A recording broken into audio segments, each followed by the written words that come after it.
অনুষ্ঠানের শুরুতেই আমি এবং পত্রিকা সম্পাদক কৃষ্ণদেব কুমার দেববর্মা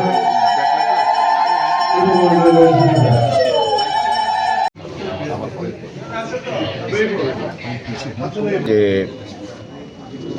বনমালীপুর রামঠাকুর সেবা মন্দির উদ্যোগে সুবর্ণ জয়ন্তী উৎসব উপলক্ষে যথেষ্ট উৎসাহ উদ্দীপনার সঙ্গে এবং শ্রদ্ধার সঙ্গে এই 50 বছর পূর্তি পালন করা হয়েছে এই আশ্রমে।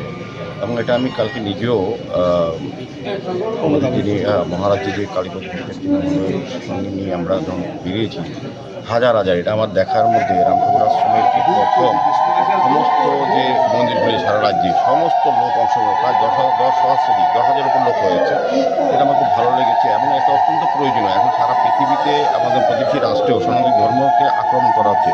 এই জায়গায় মানুষ হিন্দু সনাতন ধর্মকে বাঁচিয়ে রাখার জন্য যেভাবে মানুষ উৎসব হিসেবে সামিল হয়েছেন, এটা আমাদের কাছে বিশাল ব্যাপার।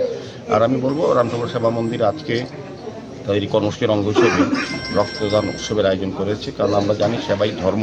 সামনে রেখেই সেবা মন্দির প্রতি বছর প্রতিনিয়ত সারা বছরব্যাপী বিভিন্ন স্বাস্থ্য শিবির, ব্লাড ডোনেশন ক্যাম্প, বিভিন্ন সামাজিক কাজ করে থাকে। কাজে